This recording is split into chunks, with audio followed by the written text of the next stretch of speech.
السلام علیکم ورحمۃ اللہ وبرکاتہ۔ ایم بابو تنولی آپ کے سامنے حاضر ہے اور آج آپ کو بتائے گا کہ آپ کیسے 2 منٹ میں جنت میں اپنے لیے گھر بنا سکتے ہیں۔ کیسے 2 منٹ میں جنت میں اپنے لیے گھر بنا سکتے ہیں۔ آپ کے اور ہمارے پیارے نبی حضرت محمد مصطفیٰ صلی اللہ علیہ وسلم نے فرمایا، جو شخص 10 مرتبہ قل هو اللہ احد سورہ اخلاص کو پڑھے گا، اللہ و تبارک و تعالی اس کے لیے جنت میں گھر بنائیں گے۔ جو شخص سورہ اخلاص قل هو اللہ احد 10 مرتبہ پڑھے گا، اس کے لیے اللہ و تبارک و تعالی گھر بنائیں گے۔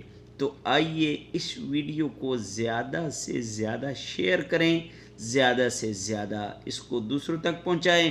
اللہ و تبارک و تعالی ہم سب کو جنت کے محلات کا مالک بنائے۔ آمین ثم آمین یا رب۔